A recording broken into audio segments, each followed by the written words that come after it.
Bonjour à tous, bienvenue, c'est 9h50 le matin en Bretagne. Nous sommes très heureux de vous retrouver pour cette nouvelle émission. Alors ce matin, Serge Joncour sera des nôtres, auteur prolifique, plus d'une dizaine de romans à son actif, parmi lesquels UV, prix France Télévisions en 2003. Depuis, il en a commis pas mal. Combien de fois je t'aime, L'amour sans le faire, L'écrivain national ou bien encore Repose-toi sur moi. Il viendra nous parler de son dernier né, Chien loup, publié en août dernier chez Flammarion. Et il sera en dédicace en fin de journée à l'Espace Ouest France de Rennes en partenariat avec la librairie Le Fayère. Avec Gwendoline Brahim, nous vous présenterons des applications mobiles qui sont destinées à la famille et qui sont bien pratiques. Nous évoquerons également ce matin la journée de prévention en orthophonie, un bébé, un livre, une 8e édition en Bretagne que nous présentera l'orthophoniste Audrey Pignot. Arrêtez de fumer, c'est l'invitation qui vous est faite en ce mois de novembre, vous le savez. Et pour vous aider, une communauté s'est créée sur les réseaux sociaux et elle est très active en Bretagne. Nous verrons cela avec le docteur Catherine de Bournonville, tabacologue au CHU de Rennes. Nous retrouverons aussi notre coach Hugo Mamba qui nous fera une chronique sur l'équilibre. Et attention, on sera mis à contribution, forcément.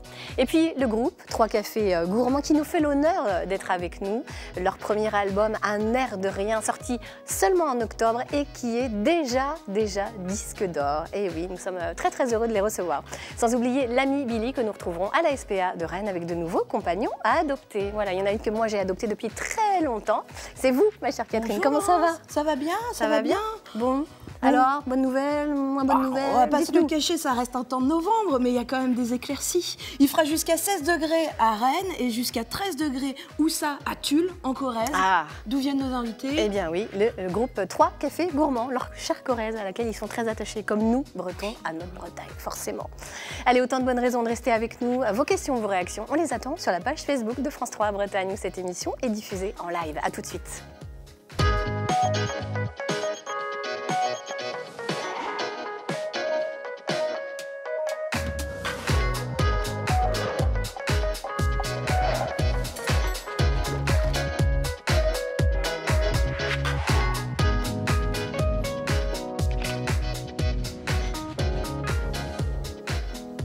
Bonjour à tous, bienvenue à vous en cette matinée. Le soleil est derrière moi sur ce, mais il est aussi sur ce plateau dans les yeux de nos invités. Bonjour Gwendoline. Bonjour. Vous allez bien? Ça va très bien. Bon, impeccable. Bonjour Audrey. Bonjour. On parlera de l'opération Un bébé, un livre avec vous. Bonjour Hugo. Bonjour, bonjour. Il sera question d'équilibre. Toujours subtil à trouver, mais vous nous y aiderez. Bonjour Serge Joncour, bienvenue à vous. Je l'ai dit dans cette introduction, ce sommaire, auteur prolifique, vous avez déjà plus d'une dizaine de romans à votre actif et vous nous parlerez du tout dernier, Chien loup. Vous avez écrit un roman qui s'appelait UV, qui se passait à Bréa. Oui, c'était en 2003. 2003, voilà, qui a eu le premier France Télévisions à l'époque. Oui. Alors, vous avez fait des études de philosophie avant de tout lâcher pour devenir... Enfin, votre rêve, c'était de devenir nageur, maître nageur, au tout début. Oui, enfin, j'étais dans un lycée qui préparait aux carrières militaires ou ecclésiastiques, on va dire. Et il y a un moment, je suis sorti du rang, voilà. Vous avez hésité entre curé et... Oui, et puis je me suis jeté à l'eau. Enfin, mon rêve, c'était d'écrire depuis toujours. Mais écrire, c'est pas si simple que ça. Il faut déjà s'en convaincre soi-même et faire un livre, ce qui est long. Bah, y a des similitudes avec la nage. Hein. On est toujours un peu entre deux eaux. On est en immersion. Enfin, moi, j'écris même... Il m'arrive souvent d'écrire avec des boules qui quand bien même il n'y aurait pas de bruit autour. Histoire d'être un peu immergé dans le décor que je suis en train de décrire. Ouais. Et puis il y a toujours le risque de se noyer, mais ce qui n'est pas votre cas en général dans vos romans. J'espère, jusque-là j'ai pied. Jusque-là vous avez pied, je vous le confirme. Allez, on parlera de votre dernier roman, donc tout à l'heure, Chien loup. Pour l'instant, on va retrouver plutôt les chiens, justement, avec Billy à la SPA de Rennes. Bonjour Billy.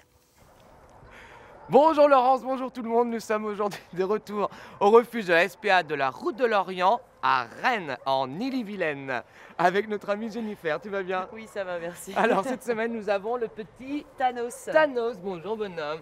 Alors tu me disais qu'il était un petit peu speed, mais là il est très câlinou. Oui, là il est tout calme. Bonjour jeune homme. C'est vrai que c'est un chien assez dynamique, assez sportif, qui a besoin de belles balades, belles randonnées, voire aller courir avec son maître, pourquoi pas. D'accord. Après c'est un chien qui aura besoin d'activité pour savoir se poser en intérieur, mais s'il est suffisamment canalisé, il saura être sage à la maison sans souci. On dirait le chien, tu sais, d'un jour sans fin là. Avec son petit le regard grand de braise. Oh ouais, il est Moi, je trop trouve qu'il joli. a un regard à croquer ce chien. Et c'est quoi comme race de chien? C'est un griffon cortal. Un griffon cortal. Donc là c'est un pur race qu'on a. Oui. Waouh. Il a à peu près 1 an et demi, 2 ans. Bon, bah écoutez, je crois que là, même quand on est en douceur à la maison, on fait des petits câlins, il peut se poser quoi. Il peut se poser, s'il se dépense bien, il peut se poser sans souci. Donc on cherche quoi, plutôt une maison alors? Plutôt une maison quand même, avec des gens du coup qui vont partager des activités avec lui. D'accord. Des enfants, pourquoi pas. Voilà, c'est vrai qu'il est foufou, mais du coup, s'il est bien canalisé, il pourra vivre avec des enfants sans souci. Avec une chienne éventuellement, on évitera quand même les mâles. On peut trouver une copine. Ouais, il peut les côtoyer, mais peut-être pas de là à vivre avec quand même. Ok, ça, ouais, ça, en balade ça ira, mais pas voilà, au quotidien quoi. Ouais. Et au niveau des chats? On va éviter quand même les chats. Ok, pas de chat. On a déjà fait le test, c'est bof bof. Parce que c'est des chiens de chasse ça. C'est quand même un chien de chasse. Et ouais, il prend ça pour un petit lapinou. Bon bah écoutez, Thanos, je crois que là, il est là aujourd'hui, au refuge de la SPA de la Route de l'Orient à Rennes, pour venir vous faire des gros câlins. Allez, à tout à l'heure, on ira voir notre petit chien. Oui, on va voir un autre petit chien. Notre petit chien, à tout à l'heure. On a déjà envie de l'adopter, Billy. Allez, à tout à l'heure. Peut-être que Serge Joncourt va repartir avec un chien, dites donc. Il a de beaux yeux, il a une bonne tête. Il a l'air doux et calme et gentil. Allez, Gwendoline Brahim, elle est douce, calme et gentille. Elle aussi, elle va nous présenter ce matin une sélection d'applications mobiles pour toute la famille. Exactement, Gwendoline. Les smartphones, on s'en sépare plus. Et puis, bon, on dit souvent que c'est un peu le mal de notre quotidien parce qu'on est tout le temps dessus, mais il y a quand même des super applications qui sont très pratiques et surtout quand on a des enfants. Alors la première qu'on connaît très très bien, on en a déjà parlé avec la déco et Aurélie, c'est Pinterest. Alors Pinterest, c'est vraiment très très chouette parce que vous avez comme ça plein d'idées, que ce soit donc pour la déco, et donc là ça va être pour les activités pour les enfants, donc il y a juste à taper dans la petite recherche activité mercredi, si vous savez pas quoi faire d'un mercredi pluvieux avec les enfants à la maison, activité Halloween, parce que là on a fait Halloween, il va y avoir les fêtes de Noël, donc si vous voulez faire votre calendrier de l'Avent vous-même ou les décos du sapin, vous avez juste à taper activité enfant Noël dans la petite barre de recherche, et là vous avez plein de petites idées d'activités très faciles à faire, les petites choses du quotidien, un peu de carton, des assiettes en carton, en papier, de la colle, des ciseaux, voilà, de quoi bien occuper les enfants tout un mercredi et le week-end. Alors Pinterest, c'est la plus connue, mais il y en a d'autres. Alors il y en a d'autres, il y a une appli mobile qui est plutôt sympa, c'est Ludikid. Alors là, Ludikid, ça va, vous allez avoir les petites activités aussi, les petites it yourself à faire avec les enfants, mais aussi des idées de sortie.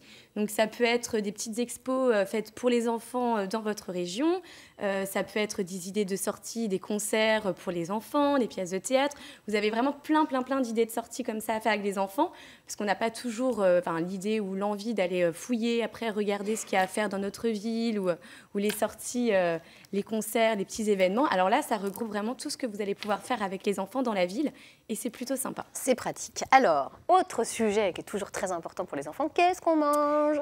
Qu'est-ce qu'on mange ce soir? Donc alors, les repas. Comment s'inspirer? Alors il y a une appli que je trouve vraiment très chouette, j'en ai déjà parlé, c'est Frigo Magique. Alors là, si vous ne savez pas quoi faire à manger, vous checkez un peu ce que vous avez dans les placards, dans le frigo, vous mettez tout ça dans l'application et elle vous dit grosso modo ce que vous pouvez faire en mélangeant tout ça. Et elle vous fait la cuisine, le plat est tout prêt. Elle fait presque la cuisine. Donc, ça permet quand même de changer des coquillettes avec le jambon quand on ne sait pas trop quoi faire. Et c'est plutôt intéressant, surtout si on veut, je sais pas, tester des menus végétariens, comme ça on met tout ce qu'on a dans les placards, on saute la viande, et là c'est vrai qu'on a des idées plutôt sympas quand il est 18h30 et que les enfants meurent de faim. C'est ça. Alors, dernière petite idée, c'est des idées pour garder et partager les souvenirs. Oui, alors non, il y avait Yuka aussi. Il y a Yuka. Alors, Yuka. Oui, alors là, c'est une application. Alors, elle peut être controversée parfois. Alors là, c'est quand vous faites vos courses. En ce moment, on est beaucoup dans le bio, dans les produits locaux, dans ce qui va être un peu plus sain à manger. Et donc, alors Yuka, c'est très sympa. Vous prenez votre téléphone quand vous faites vos courses et vous scannez les codes barres des produits que vous voulez acheter quand vous n'êtes pas très sûr de tout ce qui va être industriel, que ce soit, là, on a les pâtes, les gâteaux, le goûter pour les enfants. Vous scannez et alors l'application va vous dire si c'est bon ou moins bon, ou si vraiment il faut continuer dans le rayon et trouver autre chose. Alors ça correspond pas tout à fait, mais en général elle est plutôt bien renseignée et ça permet d'éviter ce qui est trop cracra dans les aliments, surtout pour les enfants, trop les gras, goûters, trop sucré. Surtout trop sucré et éviter les conservateurs. Ça peut être très pratique. Donc une appli très utile au quotidien. Allez, dernière idée. Donc, alors les idées pour... alors souvent quand on part en vacances, je ne sais pas si vous êtes adepte des cartes postales. De moins en moins, voilà. Alors on en envoie de moins en moins. Parce que c'est sympa les cartes postales. Oui, ça fait des souvenirs, mais bon après, faut l'écrire, il faut l'envoyer. Si vous êtes comme moi, vous l'envoyez quand vous arrivez. Donc, ou jamais. Ou jamais, voilà. J'en collectionne pas mal comme ça. Donc là, vous avez l'application de Cheers. Alors on prend beaucoup de photos avec nos téléphones, on les développe plus. Après, on se retrouve avec 5 ans de photos à trier pour faire des albums photos. Et alors là, l'application là, elle permet d'envoyer directement la photo du téléphone. Soit ça vous génère un album photo tout seul, qui est tout fait, il arrive vraiment tout fait, vous n'avez rien à trier. Ou alors, quand vous êtes en vacances, ça c'est plutôt sympa, vous prenez une photo et vous l'envoyez directement à votre destinataire. Donc là, il n'y a plus de question de ne pas donner de souvenirs de vacances ou de zapper la carte postale. Et je trouve ça très pratique pour imprimer les souvenirs, au final, qui restent souvent dans les ordinateurs ou dans les téléphones, et on ne pense plus à imprimer les photos. C'est très sympa, toutes ces applications. Merci beaucoup, Gwendoline, pour vos conseils. Vous étiez adepte peut-être des cartes postales, Serge Joncourt? Oui, est-ce que vous l'êtes toujours? C'est vrai que, comme vous, j'en ai dans la valise que je n'ai pas envoyé. Et j'ose plus les jeter après. Donc j'ai fait une collection de cartes postales non envoyées. Mais j'ai ce besoin d'en acheter quand je suis quelque part. Quand même, comme quoi ça reste. Alors, dans votre dernier roman, Chien-loup, publié en août dernier chez Flammarion, vous vous êtes inspiré de ce coin de Lot sans TGV ni réseau où vous séjournez quand même régulièrement. Et puis de ce chien devenu votre ami, ce dompteur que vous avez connu à la fin des années 80 et que vous avez tenu à situer dans la Première Guerre mondiale. En gros, dans votre roman, il y a 2 époques qui cohabitent, la Première Guerre mondiale et août 2017. Pourquoi vous avez fait ce choix de raconter une double histoire en parallèle, dans un même village? Oui, c'est même dans une même maison qui est au-dessus du village. Hein. Et cette maison, elle existe finalement, et voilà, c'est là que je vais. Et j'ai le sentiment, quand j'y suis, que... alors c'est l'avantage du Lot, il n'y a pas le TGV, donc on pourrait dire que c'est un peu isolé, surtout en hiver. Et les bruits, quand vous sortez comme ça devant la maison, il me semble que ce sont les mêmes qu'en 14, voire même avant. C'est-à-dire que j'entends pas de voiture, j'entends pas la tondeuse à gazon de je ne sais pas qui, et puis il n'y a pas le téléphone. Donc c'est comme un voyage dans le temps à chaque fois que je me pose là-bas. Et donc je voulais faire résonner ces 2 époques, avec ce personnage contemporain qui va louer ce gîte avec sa femme et qui va se rendre compte qu'il n'y a pas de réseau. Et quand il n'y a pas de réseau, je ne sais pas pour vous, mais c'est toujours un peu angoissant. Déstabilisant. C'est déstabilisant, surtout pour lui, qui est producteur de cinéma, etc. Donc habitué à être sollicité en permanence et oui, et qui a très même connecté. Qui a besoin, c'est un outil de travail, il faut le dire malgré tout, pour beaucoup d'entre nous, c'est devenu un outil de travail, c'est un bureau portatif. Donc pour Franck, c'est un peu la catastrophe. Et en déconnectant, il va reconnecter à la nature, à ce chien-loup un peu providentiel qui débarque et qui, on pourrait dire, alors à la SPA, on va adopter les chiens, et là c'est le chien qui lui va adopter ces 2 personnages-là. Alors, quand vous parlez en fait des combattants de 14-18, vous dites, quand vous dites, on ne parle pas de 99% du territoire français à cette époque, qui est justement en retrait, isolé, sans réseau entre guillemets, même s'il n'y en avait pas à l'époque. Mais c'est ce silence qui est un sujet aussi pour vous, ce silence, cette arrière dont on ne parle pas, dont on ne parle jamais. Pour vous, c'était essentiel cette comparaison en fait. Vous avez raison, c'est le silence déjà de ces territoires là et puis le silence de ces hommes qui ne sont plus là. Ouais. J'ai même imaginé le silence de ces chiens-là, comme on voyait tout à l'heure. C'est-à-dire que ces chiens ont vu leur maître partir un jour à la gare, et puis au bout de 2 jours, ils ne sont pas là, 3 jours, au bout de 3 mois, au bout d'1 an, ils ne sont toujours pas là. Je pense que les chiens ne pouvaient pas le comprendre, ça. De la même façon que ne pouvaient pas le comprendre les femmes, les enfants, voyant leur père s'habiller en militaire pour partir vers une hypothétique frontière, on ne sait pas bien où. Et ça, c'était le lot aussi bien en Bretagne qu'en Corrèze, qu'en Auvergne, que toute cette France qui est à l'arrière et qui était dans la guerre sans la voir. Sans la voir, ouais. On sent une présence animale très forte dans votre livre, et on a le sentiment même que pour vous, ce sont les hommes qui occupent le territoire des animaux et pas l'inverse. Oui, alors c'est une conclusion que je tire quand je suis dans cette maison perdue dans les collines. Ouais. C'est que ce que j'entends, voilà, c'est le coucou en avril, c'est les sangliers la nuit, c'est les chevreuils qui aboient début juillet comme dans le roman. Et quand je pars un peu me balader dans cette nature où il n'y a pas vraiment de chemin, j'ai le sentiment d'aller vers un territoire qui n'est pas le nôtre, humain, qui est le territoire de jeu de tous ces animaux-là qui sont, pour le coup, chez eux et que je dérange. D'ailleurs, les geais, vous savez, alertent quand dès que quelqu'un rentre dans les bois, ils s'alertent entre eux. Enfin, bon, j'ai le sentiment que les geais alertent un peu tous les autres animaux. Ouais. Et cette planète, j'estime qu'on est... Enfin, ce sont eux qui sont chez eux, les animaux, et nous, on est comme en visiteurs. Et ce qui se passe, c'est qu'on fout un peu le bazar. Et d'une certaine façon, on peut se dire que oui, ils attendent qu'une chose, c'est qu'on en dégage. Nous sommes tolérés, on va dire alors. Oui, tout à fait. Oui. Invités, pas vraiment, mais tolérés. Écoutez, il faudrait faire le compte du nombre de millions. Alors déjà, il y a 8 millions d'espèces d'animaux, alors il faudrait faire le nombre de comptes d'individus de tous ces animaux. Ils sont bien plus supérieurs à nous quand même. Et on oublie qu'11 millions de chevaux ont été massacrés pendant la Première Guerre mondiale. Bah oui, ça, on n'en parle jamais. Oui, c'est un peu l'angle mort de l'histoire. Évidemment, on parle des poilus et des soldats, parce que c'est abominable. D'ailleurs, dans certains de ces romans de poilus, de cette littérature de lieutenant, on voit des chevaux qui sont morts ou qui sont décomposés. Mais enfin bon, finalement, on n'y prête pas trop attention, alors que les chevaux qu'on envoyait, de la même façon que les chiens, qu'on envoyait à titre d'ambulanciers, de chiens renifleurs, de chiens messagers, les pigeons voyageurs, enfin les ânes, et puis toutes ces vaches qu'on montait sur le front. Au fil des réquisitions jour par jour pour nourrir, pour quand même alimenter ces corps de soldats qui allaient se livrer à la mort. Enfin, tout ça est fou, quoi. Mais les animaux ont payé un lourd tribut, en fait. Et on oublie souvent de le dire. Vous restez avec nous, Serge Joncour. On va maintenant parler justement d'un sujet qui devrait vous toucher, l'écrivain que vous êtes, forcément, la journée de prévention en orthophonie, un bébé, un livre. Et pour cela, on va s'adresser à vous, Audrey Pignaud. Vous êtes orthophoniste au CHU de Rennes. Et cette journée, elle va se passer le 15 novembre prochain dans 11 maternités en Bretagne. Quel est son objectif? Expliquez-nous un petit peu. Donc, l'action Un bébé, un livre est une action de prévention menée par des orthophonistes qui vont à la rencontre des bébés et de leurs parents dans les maternités. Les orthophonistes informent les parents sur le développement du langage de leur enfant et de la place surtout précieuse qu'ils ont pour que ce développement soit harmonieux, et sensibilisent également les parents à l'intérêt de la lecture en offrant au bébé le premier livre pour lui. Donc c'est une action... C'est un livre doudou? C'est un livre que choisissent les parents? Oui, en fait, on vient directement dans les chambres des parents, on leur explique notre action et on leur propose de choisir parmi différents livres. Donc il y a des livres doudou, des livres pour le bain, des livres tout mous ou plus rigides, des livres avec des histoires courtes, des histoires longues. Donc ils choisissent un des livres et on leur donne également un livret qui s'appelle Objectif langage, qui reprend aussi les étapes du développement du langage, qui donne des conseils aux parents et qui parle de certains sujets comme les écrans à éviter avant 3 ans, la succion, tous ces sujets qui sont en lien quand même avec le langage et qui méritent d'être abordés.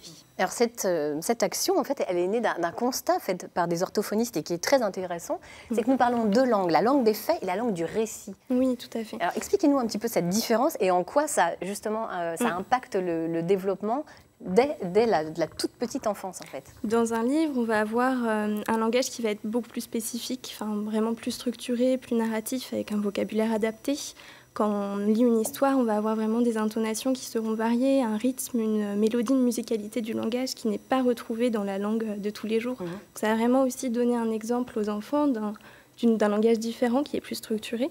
Puis le livre a aussi divers intérêts. Il y a toutes ces manipulations différentes. Il y a des stimulations avec l'auditif, le visuel et les images, le toucher avec ces livres qui ont différentes textures. Donc il y a vraiment plein d'intérêts. C'est cet aspect ludique qu'on cherche à montrer aux parents. Et puis il y a aussi ce rôle sécurisant et rassurant du livre. Peu importe la personne qui le lira, l'histoire sera toujours la même du début à la fin. Donc ça peut être aussi très utile pour les enfants.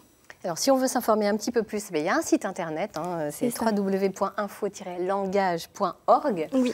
Et puis donc, on rappelle cette journée qui se passera dans 11 maternités en Bretagne, dans les villes suivantes: Pontivy, Dinan, Fougères, Lorient, Rennes, Vannes, Brest, Quimper, Plérin et Saint-Brieuc. Donc forcément, ça devrait toucher tout notre territoire breton. Donc, on peut lire chez les enfants dès tout petits et ça a vraiment un intérêt. Ça a vraiment un intérêt, tout à fait. C'est ce qu'on cherchait à montrer les orthophonistes à travers cette action.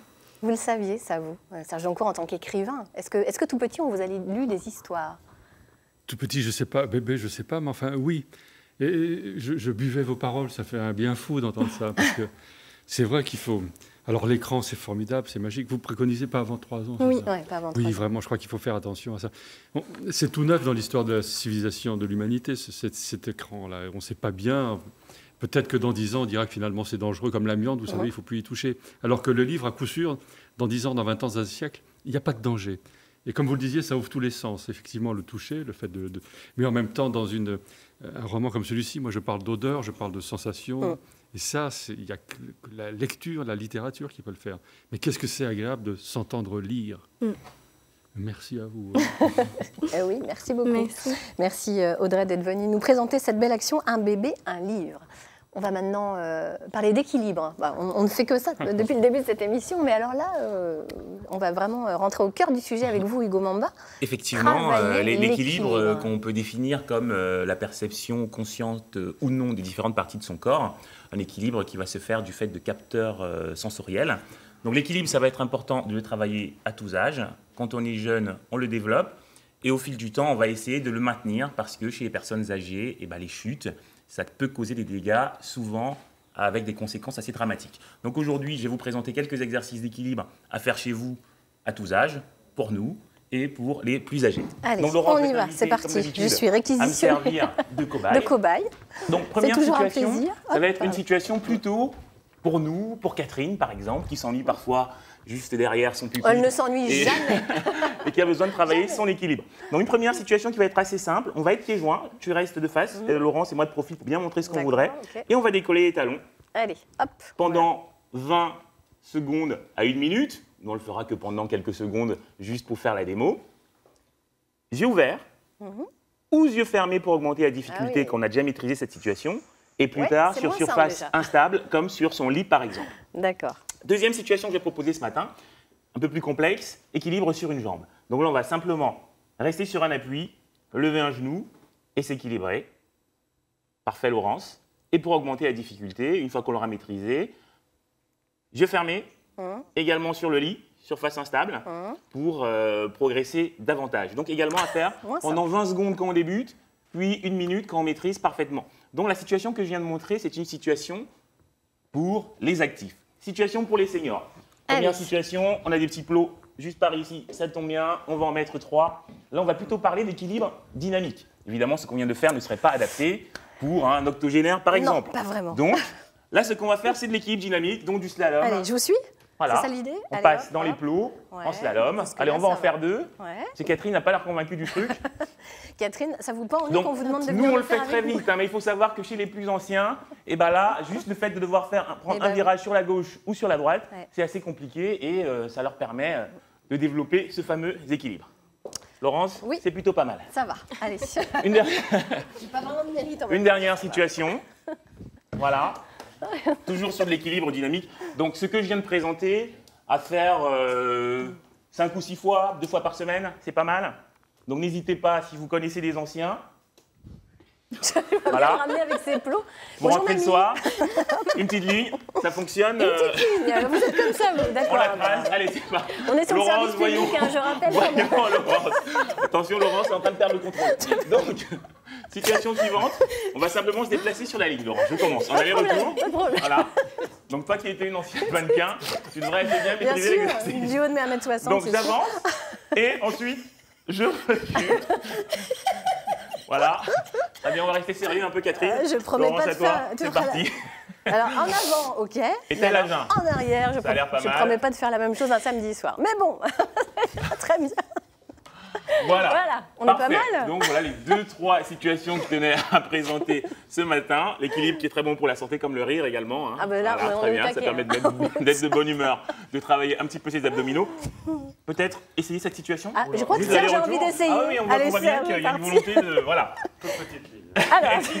C'est également un ancien mannequin. Hein, alors voilà, pareil.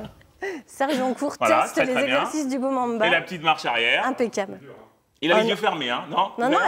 D'accord. Ah non, mais carrément. Super, les yeux fermés, mais bravo. Moi, je dis chapeau. Franchement, vous êtes notre maître, Serge. Donc voilà, vous savez tout sur l'équilibre, encore appelé proprioception, qui est la connaissance du corps. Proprioception, d'accord. C'est cela. C'est bien le Scrabble, ça paye bien. Ça. Ah ouais, c'est pas mal ça. Vous direz combien de points ça fait. Exactement. Merci beaucoup, Hugo. Merci à tous. Allez, mais écoutez, ma chère Catherine, on vous a pas vu là sur la petite ligne. Non, j'ai aucun équilibre. Et d'ailleurs, je pensais à ça. Les rois de l'équilibre, c'est quand même les chats. Et là, on parlait des animaux qui aidaient les poilus pendant la Première Guerre mondiale, les chiens, les chevaux. Et les chats, ils faisaient quoi ? Qu'est-ce qu'il faisait? À part se lécher les fesses devant la cheminée. Donc juste, j'adore les chats, hein, mais quand même, une petite pensée émue quand même pour tous les chiens de la Première Guerre mondiale, pendant que les chats ne branlaient rien à la maison. Merci beaucoup. Eh bien, on va retrouver les chiens maintenant avec Billy à la SPA de Rennes. Billy, c'est à vous. Les Magnolias. Alors, nous sommes de retour ici avec cette petite Magnolia. C'est pour ça que je chantais. Alors, raconte-nous un peu son histoire à cette demoiselle. Magnolia, c'est une chienne qui est arrivée de la Fourrière à la base. D'accord. Voilà, qui commence à faire un petit moment qu'elle est chez nous. Donc, elle a, on va dire, un petit défaut, parce que je pense que c'est bien le seul qu'on peut lui trouver. C'est une chienne qui peut être fugueuse si elle ne sort pas suffisamment en extérieur. D'accord, c'est une petite fugueuse, cette demoiselle. Seulement si on lui consacre pas suffisamment de temps. Parce que sinon, si elle a des belles promenades, il n'y a pas de souci, elle ne cherche pas à fuguer. Bien au contraire, même avec nous au refuge, elle est très calme, très posée. Surtout par Sarah, c'est quand même des chiens assez foufous. C'est un chien de chasse aussi, comme le griffon tout à l'heure. C'est une anglo-française. Donc moi, ce que je dis toujours, c'est que c'est vraiment des cœurs sur pattes, ces chiens-là. C'est une chienne qui est bourrée de douceur. Elle a quel âge, elle? Elle a 8 ans. 8 ans, d'accord, ça marche. 8 ans, donc elle est déjà bien éduquée, là. Elle a déjà des petites bases, on va dire. Il y a encore du boulot. Il y a encore un petit peu de travail. C'est bien, ça donne un défi quand on va la récupérer, de l'éduquer. Maintenant, c'est surtout une chienne qui apportera beaucoup d'amour, beaucoup de tendresse à sa famille, qu'on pourra placer avec des enfants sans aucun souci. D'autres chiens aussi, puisque c'est des chiens de meute, ça. Ouais, elle adore les copains. Justement, ça pourrait être même un plus pour elle d'avoir des copains à la maison. Elle aura peut-être moins envie d'aller voir ce qui se passe à l'extérieur. Bon, ça marche. Eh bien, écoutez, si on a envie de faire des petites balades en forêt avec ces petits chiens super jolis qui s'appellent Magnolia, eh ben, on vient ici à Rennes, au refuge de la Route de l'Orient. On va aller voir des petits chats. On va aller voir des petits minous. Ouais. Bon, allez, à tout à l'heure avec des petits chats. Merci beaucoup Billy, à tout à l'heure avec un chat, les amis de Catherine, on l'a bien compris. Allez, bienvenue à Mylène Madrias et Jérémy Poli, membres du groupe 3 Café Gourmand qui fait un carton avec son premier album Un air de rien, sorti en octobre et déjà disque d'or. On fera mieux connaissance avec eux tout à l'heure. Bonjour docteur Catherine de Bournonville, vous devenez une habitude de l'émission, vous venez tous les ans. Oui. Et c'est normal puisque chaque année en novembre, c'est le mois de sans tabac, vous êtes tabacologue. C'est déjà la 3e édition quand même de cette opération, dites donc. Alors, on en parlera tout à l'heure, si vous voulez bien. C'est un succès, hein, déjà 70 000 Bretons depuis 2016 ont franchi le pas. Parmi eux, Camille. C'est un portrait que vous propose Thierry Breillet. Hey, hey, hey. Arrêter de fumer, il y en a que ça fait rire, et d'autres qui se servent du rire pour ne plus penser à la cigarette, comme Camille qui semble avoir gagné son pari. J'ai vraiment réussi à arrêter grâce à la cigarette électronique, que j'ai toujours sur moi, que je prends souvent, que j'utilise de moins en moins. Mais c'est vraiment l'outil qui m'a aidée à vraiment arrêter. Avant, j'avais déjà essayé d'arrêter, j'ai réussi 1 mois, 2 mois, puis je reprenais toujours. Et là, grâce à la cigarette électronique, je n'ai pas repris depuis bientôt 1 an. Pour d'autres, c'est le tai chi qui va peut-être servir de passerelle vers une vie sans tabac. Que ce soit les techniques de relaxation ou le sport, en général, c'est une technique qui est parfaite pour pouvoir arrêter. Enfin, après, chacun ses méthodes, chacun sa technique, mais ouais, si le tai chi, ça peut aider. Oui. Pierre angulaire de l'arrêt du tabac, la consultation médicale. Cédric fume un demi-paquet par jour et souhaite se faire aider pour en sortir. J'ai jamais encore essayé d'arrêter. Je me dis que la première fois que j'essaye, j'aimerais arrêter pour de vrai en fait. L'envie elle est là, mais c'est difficile d'arrêter comme ça. Il y a toujours malheureusement une addiction qui traîne, donc voilà, c'est d'avoir toutes les réponses aux questions que je me pose. Partenariat entre différents organismes de santé, cette campagne du mois sans tabac en est à sa 3e édition avec un certain succès. Nous avons des résultats positifs, des personnes arrêtent. En Bretagne, ça représente 80 000 personnes qui ont arrêté depuis que ces opérations existent. Alors pour réussir, autant suivre les conseils de Camille pour qui la cigarette n'est plus qu'un souvenir. Premier truc, il faut avoir l'envie. Et si on a l'envie, je pense que c'est déjà une bonne partie de fait. Après, rester motivé et s'encourager les uns les autres. Et je pense que... Voilà. Ça peut marcher. Oui, ça marche. Ça marche, la preuve.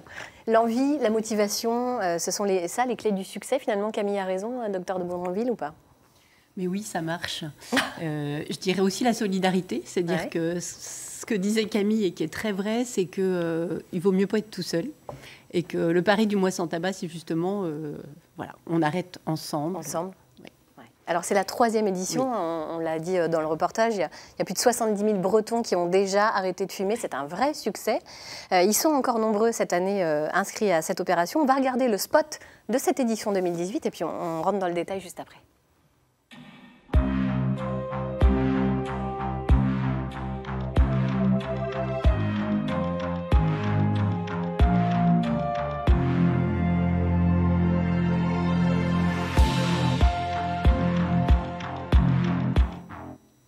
Tout est vrai dans le spot? Oui, il y a d'autres spots plus rigolos que celui-là. Oui, c'est pas le plus funky, mais bon, en même temps...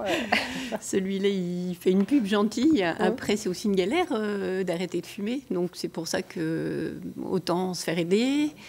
Essentiellement d'abord par son entourage, ses proches, mais c'est un vrai succès encore cette année, Mois sans tabac.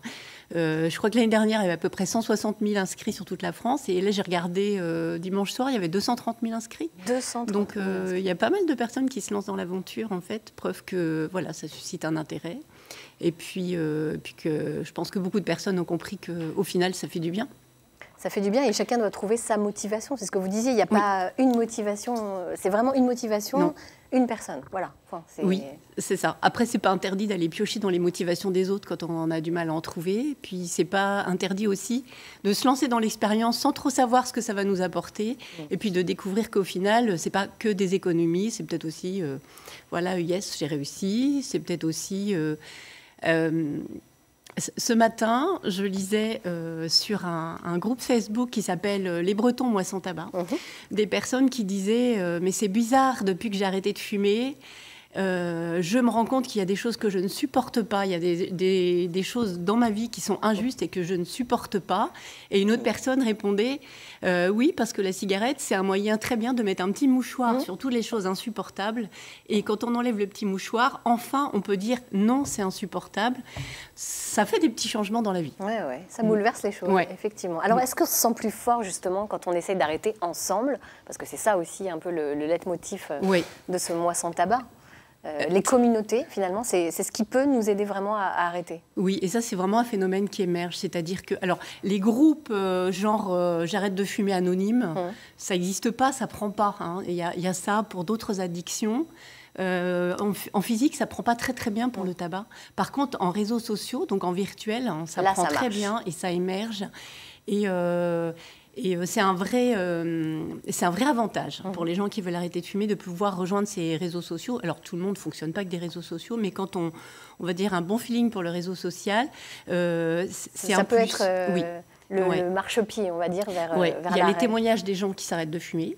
Il y a des gens qui se sont arrêtés de fumer déjà depuis plusieurs mois, depuis 1 an, et qui restent sur le réseau social simplement pour un peu coacher les autres. Puis il y a quelquefois aussi des professionnels, moi par exemple, qui viennent de mettre leur grain de sel, en donnant... voilà. Mais moi, c'est en Bretagne. Il y a plein de collègues à moi en Bretagne qui vont de temps en temps glisser un petit mot, une petite astuce de pro. Mais dans toutes les régions, ça va être pareil. Et au niveau national aussi. Donc il y a plein de groupes. Il y a Je ne fume plus, il y a le blog, plus la page Facebook, qui est créée par une ancienne patiente, avec 20 000 abonnés. Beaucoup d'encouragement, beaucoup de témoignages. Et puis le groupe Facebook dont vous avez parlé tout à l'heure, les Bretons, Mois sans tabac. Voilà. Quelle est la force vraiment principale de ces groupes finalement? Eh bien, essentiellement, le fait que ça soit par des fumeurs pour des fumeurs. Et je dirais même plutôt par des défumeurs pour des défumeurs. Parce qu'on ne dit pas ex-fumeur, ça fait un peu ex, c'est un peu triste. Défumeurs, c'est-à-dire un peu défumer, c'est un peu comme démarrer. C'est pas comme se débarrasser, si, un peu, mais c'est démarrer, c'est-à-dire on largue les amarres et on change de port, quoi. Alors, les traitements pour arrêter de fumer sont désormais remboursables à 65%. Comme n'importe quel médicament sur prescription, c'est important de le dire. C'est-à-dire vous allez à la pharmacie avec une ordonnance et vous n'avez rien à débourser. Voilà, donc ça, vous pensez que ça peut être un déclic pour arrêter pour Alors certains nous, fumeurs? professionnellement, ça a changé notre vie parce qu'il y a des personnes qui ne pouvaient pas se lancer dans l'aventure parce que débourser 50 € en pharmacie, même si on sait qu'il va y avoir un forfait qui va rembourser après, pour certaines personnes, c'était compliqué, c'était un gros frein. Puis c'est 50 € pour un truc qui va au départ être un peu associé à de la frustration. Et là, voilà, ça facilite vraiment beaucoup la démarche. Et c'est ce que nous renvoient, en tout cas, nos patients. Est-ce qu'on a encore des choses à faire dans la lutte contre le tabagisme? Est-ce qu'il y a des options à tenter, des idées que vous n'avez pas encore pu mettre en place? Alors, plus ça va, plus c'est cohérent quand même. C'est-à-dire que maintenant, c'est non seulement on incite les gens à arrêter de fumer, on les incite d'une manière positive, collective. En plus, on les aide au sens où les traitements sont vraiment remboursés. On a levé ce frein-là. Je pense que malgré tout, pour certaines personnes, ça risque dur d'arrêter de fumer. Donc, il faut se faire aider. Il faut se faire aider par des professionnels. Peut-être le point d'amélioration, c'est justement que les professionnels soient de mieux en mieux formés, que ça soit systématiquement inscrit dans les études. Ouais, formés à l'accompagnement de ces personnes qui souhaitent arrêter. Merci beaucoup, docteur de Bournonville. Et puis on rappelle le site internet forcément tabac-info-service.fr si vous souhaitez en savoir plus. Est-ce que vous avez déjà tenté d'arrêter de fumer les uns les autres sur ce plateau? Peut-être que vous n'avez jamais commencé d'ailleurs, c'est possible aussi. Non, je fume pas, moi. C'est une contrainte. Vivre est déjà compliqué. Alors fumer, c'est en rajouter une, et ça, j'ai pas envie. C'est une façon de voir. Je suis pas sûre que vos voisins soient d'accord, mais. Moi, j'ai pas commencé, donc. Non plus. Ah bah dites donc, regardez ça, impeccable. Ouais. Ah, par contre, il y en a une qui se sent un peu seule, Mylène. Oui. Mais regardez, vous allez trouver votre motivation. Oui, mais non. Mais non. Mais non. J'ai déjà arrêté de fumer une première fois et j'ai repris. Je ne saurais pas vous dire pourquoi. J'ai repris. Vous avez du dossier, là, docteur de Bournonville. On verra en off. On verra ça après. Allez, vous restez avec nous, on vous retrouvera dans quelques instants. On va revenir quand même à vous, Serge Joncourt, parce que ce qui nous intriguait dans votre roman qu'on a beaucoup aimé, c'est cette écriture très cinématographique. Il y a ce côté-là chez vous quand même. Rêve ou réalité? Non, c'est vrai ou pas? Oui, non, c'est vrai que j'aime bien. J'ai besoin de décors pour poser mes scènes, mes actions. Donc à partir de là, c'est vrai que visuellement, on voit à peu près où ça se passe. Après, j'ai besoin de personnages, c'est-à-dire un peu caractérisés. Et jusque-là, j'ai eu 4 adaptations au cinéma, des romans adaptés. Et à chaque fois, les réalisateurs ou les producteurs venaient pour les personnages. Parce que quand on fait un film, certes, on raconte une histoire, mais on a besoin de comédiens pour jouer des personnages. Et ces comédiens, il faut qu'ils aient envie de devenir un tel ou un tel, vous voyez. Donc ce sont aussi les personnages, et la force des personnages. On pourrait dire le dompteur, je pense qu'il y a pas mal dans Chien Loup, il y a beaucoup de comédiens qui aimeraient bien le jouer, ou Joséphine, enfin voilà. Quel serait votre rêve? Parce qu'on a le sentiment que vous aimez écrire des romans qui prennent corps sur du long terme. Oui, alors, en fait, mon rêve, ça serait d'écrire un roman qui n'en finit pas, et de volume en volume, parce que quand on écrit un roman comme Chien Loup, j'y ai passé 2 ans, je suis complètement dans les décors, dans les personnages, comme je vous le disais, dans l'histoire, et il y a un moment, je décide d'arrêter l'histoire.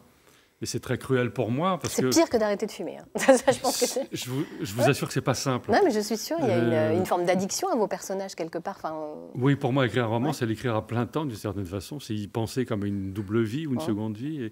Et quand ça s'arrête, c'est un peu brutal. Donc c'est pour ça que ça fait du bien parfois de venir face à vous en parler, sachant que très probablement, j'aurai un jour le désir de raconter une autre histoire. Et là, ça sera une nouvelle dépendance. On parlait tout à l'heure de dépendance. Écrire un roman, c'est se créer une dépendance, c'est être addict à son histoire et ne plus penser qu'à ça. Comme c'est le cas peut-être des fumeurs. C'est vrai que je vois dans le train parfois des gens qui n'en peuvent plus parce qu'il n'y a pas d'arrêt, ils ne peuvent pas fumer. Ça a l'air très dur pour eux, mais d'une certaine façon, je le comprends. Moi, mon problème, c'est de sortir d'une histoire. Vous êtes un auteur de saga, quoi. Finalement, ça c'est... Alors, le problème, c'est que j'ai souvent envie d'une autre histoire. Là, j'ai fait le tour autour des animaux, du rapport à la déconnexion et puis de 14 vu de l'arrière. Là, maintenant, j'ai envie de parler d'autre chose. Donc, je me crée une nouvelle dépendance pour peut-être commencer et finir un livre dans 2 ou 3 ans. Bon, vous reviendrez nous voir. Avec plaisir. Nous, on est déjà addicts à votre roman. Voilà, Chien Loup de Serge Joncourt, publié chez Flammarion. Et vous serez en dédicace à 18h ce mardi à l'Espace Ouest France de Rennes, en partenariat avec la librairie Le Fayère. Allez, on est addicts aussi du groupe 3 Cafés Gourmands parce qu'ils sont incroyables. Vraiment, c'est un groupe qui est formé par Mylène Madria, Sébastien Gousset-Rollet et Jérémy Poli. Donc Jérémy et Mylène sont avec nous ce matin. On est ravis de vous recevoir. Bonjour à tous les deux. Nous aussi, bonjour. Groupe formé en 2013 et votre chanson « À nos souvenirs » a été écoutée et vue plus de 42 millions de fois sur YouTube. C'est absolument incroyable. Vous attendiez à ça ? Non. Non, c'est même encore... toujours, ça reste des chiffres. Et les chiffres, c'est pas palpable. Enfin, c'est pas comme quand on est en concert en live et qu'on est un peu loin de chez nous et que maintenant on voit effectivement qu'il y a du monde autour de nous et qu'il y a du monde pour venir nous voir. Des chiffres, ça reste des chiffres. C'est vrai qu'on n'a pas pour l'instant, on n'a pas de comparaison vu que c'est tout nouveau pour nous. Voilà, il y a plein de choses qui se passent et c'est vrai que quand on nous parle et qu'on nous donne des chiffres, c'est plutôt le regard des gens ou l'appréciation des gens qu'ils en font qui est plus impressionnante que le chiffre en lui-même parce qu'on voit que voilà, c'est des chiffres assez énormes. En fait. Eh ben, vous savez quoi, on va très vite comprendre pourquoi il y a ces 42 millions de vues. On va regarder un extrait du clip « À nos souvenirs ». Comment puis-je oublier ce coin de paradis, ce petit bout de terre où vit encore mon père? Comment pourrais-je faire pour me séparer d'elle? Oublier qu'on est frères, belle Corrèze charnelle. Oublier ce matin que tu es parisien, que t'as de l'eau dans le vin, que tu es parti loin. Ce n'était pas ma faute, on joue des fausses notes. On se trompe de chemin et on a du chagrin. On se joue tout un drame, on a des vagues à l'âme. Tu as du mal au cœur, tu as peur du bonheur. Acheter des tableaux et des vaches en photo, c'est tout ce que t'as trouvé pour te la rappeler. Vous me trouvez un peu con, n'aimez pas ma chanson. Vous me croyez bizarre, un peu patriotard. Le fruit de ma réflexion ne touchera personne si vos pas ne résonnent jamais dans ma région. C'est pire qu'une religion, au-delà d'une confession. Je l'aime à en mourir pour le meilleur et pour le pire. Et si je monte au ciel, il y aura peut-être Joël, Guillaume et Jérémy et mon cousin Pidri. Johan sera en voyage dans un autre pays. Allez, fais tes bagages, viens rejoindre tes amis. On veut du Claudie Musette, à en perdre la tête. On veut un dernier Chabrol, un petit goût de gnôle. Les yeux de nos grands-mères, la voix de nos grands-pères, l'odeur de cette terre, vue sur les monétières. C'est pire qu'un testament, au-delà d'une confidence. On est les petits enfants de ce joli coin de France. Enterrez-nous vivants, baillonnez s'il le faut, mais prenez soin avant de remplir notre jabot.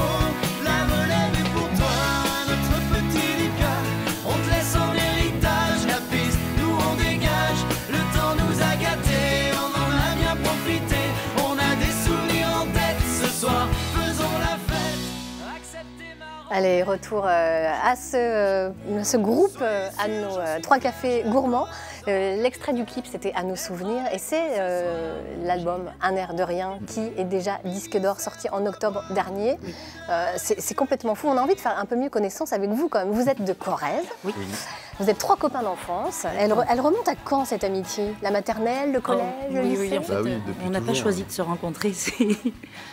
Voilà, tout petit, vous vous êtes connus? Oui, parce que nos parents étaient copains. On fait partie, de toute façon, c'est des petits villages corréziens et on fait partie du même village. On faisait partie des mêmes clubs de sport. On a été dans les mêmes écoles et on faisait partie. Enfin, nos mamans se connaissent depuis.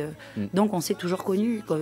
Vers chez nous, on a, comme en Bretagne, il y a du folklore aussi. Et Jérémy, c'était mon partenaire de valse quand on était tout petits. Ah ouais. Voilà. Vous êtes musiciens tous les 3? Oui. Oui. Tous les 3. Et comment a commencé le trio alors? Quand vous avez monté un groupe Le trio a commencé par un duo. Ouais, ça a commencé en duo. En fait, Mylène déjà été attirée vers la chanson déjà depuis toute petite. Et moi, j'ai commencé à faire un peu de guitare, vu que ma mère était pareil, un petit peu guitariste à ses heures perdues. Et je lui ai piqué sa guitare, j'ai commencé à jouer. Puis Mylène, elle a dit tu vas m'accompagner. Et voilà, on a commencé comme ça. Et Sébastien venait nous voir chanter. Et voilà. Et son papa avait un magasin, et puis on se sonorisait un peu tout seul quand on faisait des petits concerts. Ça ressemblait pas à grand-chose, mais Sébastien venait nous voir, et son père avait un magasin d'électroménager, de son et tout ça. Il a dit, je vais vous faire le son. Et puis après nous avoir fait le son, il s'est mis à la guitare en autodidacte, et il nous a rejoints. Là, c'était fin d'adolescence, 17, 18 ans, quelque chose comme ça. Et puis après, c'était parti. Une fois que vous vous êtes retrouvés à 3, vous avez trouvé très vite votre chemin, vos thématiques? Non, ça a pris du temps parce qu'on s'est un peu perdu du fait des études de chacun. Et on s'est retrouvés quelques années plus tard. Et là, on s'est dit, tiens, si on remontait un petit groupe, un petit quelque chose. On a commencé par des reprises, comme tout le monde, et puis voilà. L'idée du groupe, c'était même pas une idée de groupe, parce qu'on faisait des scènes, mais on n'avait pas de nom de groupe. Oui. Nous, on y allait totalement naturellement et spontanément, et c'est les gens qui nous disaient, mais il faudrait peut-être trouver un nom de groupe. Et puis comme on a un petit peu de caractère tous les trois, c'était très compliqué de trouver un nom de groupe. Alors comment vous êtes tombés d'accord sur 3 cafés gourmands? On nous a soufflé l'idée pour Café Gourmand, et on voulait avoir le dernier mot. Donc on fait 3, donc ça fait 3 cafés gourmands. Tout simplement. En tout cas, c'est très sympa. C'est un nom qu'on n'oublie pas. Du coup, vous chantez votre amour de la Corrèze à nos souvenirs. Hein, mais à travers cette chanson, on a l'impression que chacun peut s'identifier finalement à l'amour de sa terre natale. Vous auriez presque pu être breton finalement. Mais on pourrait être... c'est pas une chanson d'amour sur la Corrèze. On parle de la Corrèze parce que c'est la terre qui nous a vu naître et ça fait partie de nos racines. Mais c'est surtout une chanson sur les valeurs un peu universelles, sur l'attachement familial, sur la famille, les amis. Et nous, on parle de la Corrèze parce qu'on est là-bas et que c'est notre point de ralliement. Mais cette chanson, je pense qu'elle pourrait autant parler à des Corses qu'à des Bretons, qu'à des Basques, qu'à des Creusois. Enfin, c'est une chanson. Elle parle à tout le monde parce que justement, c'est la preuve en est qu'elle fonctionne partout dans toutes les régions. Et je pense que les gens... ont besoin aussi de se retrouver, de savoir d'où ils viennent, et cette chanson, elle résume un petit peu tout ça, quoi, en fait. C'est pour ça, selon vous, que vous avez un véritable succès populaire, et c'est pas du tout péjoratif, populaire, au contraire, c'est...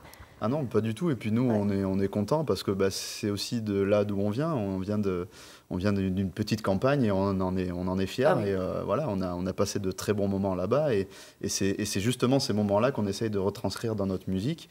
Et voilà, la plupart des commentaires des gens, voilà, on a de la joie sur scène, on a beaucoup d'énergie, et c'est ce qui nous caractérise. Et nous, on a envie de montrer ça au public. Serge Joncourt, vous pourriez faire la même sur le Lot. Ça s'appellerait Sans Réseau. On est voisins quand même. Oui, on est voisins. C'est ce que je pensais. D'ailleurs, les décors ressemblent un peu au Lot. Mais oui, non, il y a 2 tournages. Il y a Perpezac-le-Blanc et Lissac-sur-Couze. Oui, Lissac-sur-Couze. Donc à côté du Chasteau. Mais là où je vous envie, c'est d'être 3, parce que 3 artistes quand même.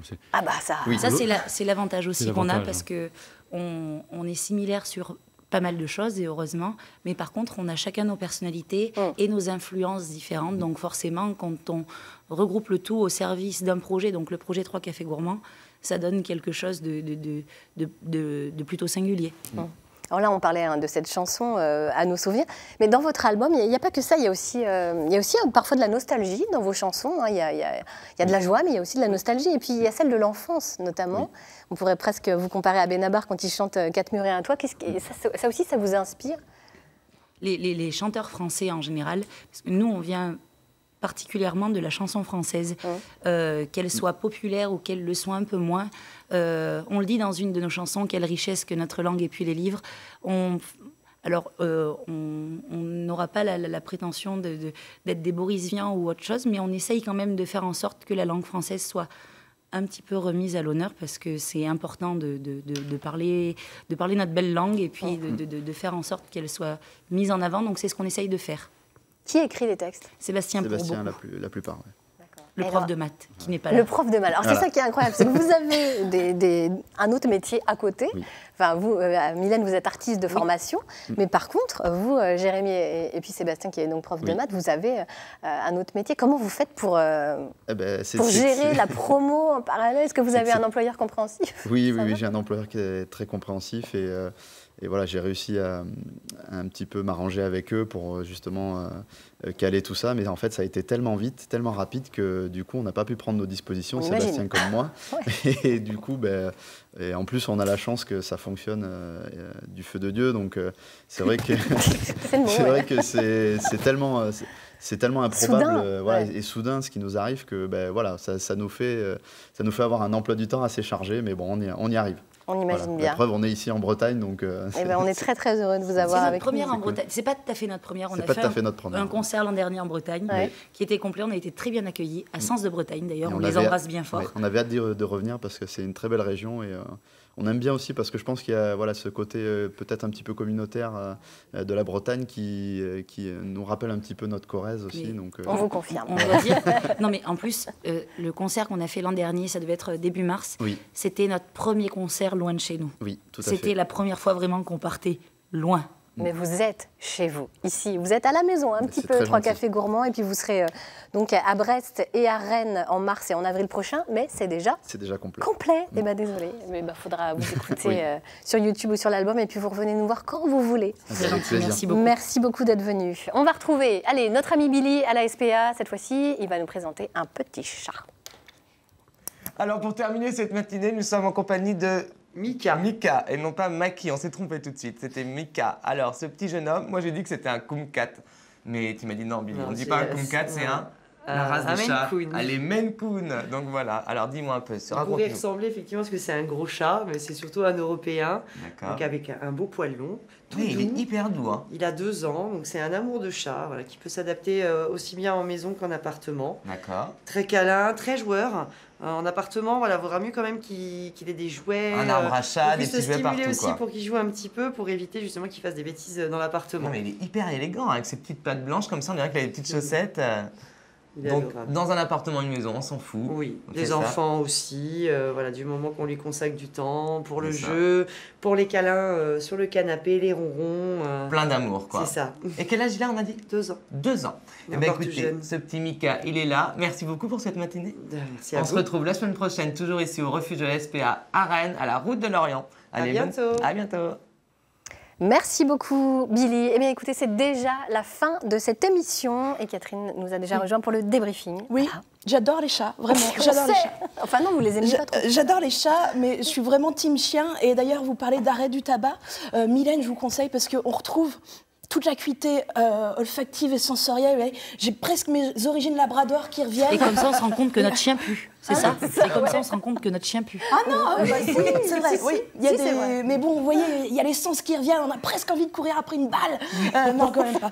Mais vous voyez, il y a quelque chose. Et puis, quand je parle de nous, on est des Terre-Neuve. Les Bretons. Hein. Les Terre-Neuve, vous savez, ces chiens qui ressemblent à des doubles poneys auxquels on aurait mis 3 manteaux de fourrure les uns sur les autres. C'est trop chouette. Et c'est des super maîtres nageurs, les Terre-Neuve en plus, vous voyez. Donc ça, c'est les Terre-Neuvas dans le temps. Donc voilà, les Bretons, on nous entend loin, avec les Gwenadus et tout, comme ça, voilà. Mais vous, les Corésiens, vous êtes des chats. Parce que vous êtes là au centre du monde et vous dominez le monde. Oui, parce que ces 30 dernières années, qu'est-ce qui vous est arrivé? 2 présidents. Hein, vous, 42 millions de vues. Voilà. Si nous, on est la mafia, vous êtes les Illuminati, vous êtes les maîtres du monde, d'accord. Voilà. Patrick Sébastien. Oui, Patrick Sébastien. Il y a eu des papes aussi. Il y a eu des papes aussi. Il y a eu des papes, vous voyez, la Corrèze, maître du monde, vraiment. Et en ça, c'est plutôt chouette. Et en tout cas, merci à tous parce que vous nous invitez à respirer, à faire la digital détox. C'est pas difficile dans nos 2 régions. Je pense que de s'éloigner des réseaux, il n'y a pas besoin d'aller dans le Lot. Et puis, d'aller chez les animaux et dans le silence relatif de la nature, s'entendre lire. Merci à vous en tout cas. Eh ben, merci beaucoup. Catherine, merci à tous de nous avoir offert ce beau moment ce matin sur le plateau de 9h50 le matin Bretagne. Et puis vous revenez quand vous voulez, les uns et les autres. Allez, demain vous retrouverez le best-of de votre émission. Et puis jeudi, on se retrouvera en direct avec l'équipe du magnifique film Pupille, en compagnie de sa réalisatrice Jeanne Herry et des comédiennes Élodie Bouchez et Olivia Cotte. Voilà, on vous souhaite une très très belle journée. On se retrouve jeudi en direct et puis demain pour le best-of.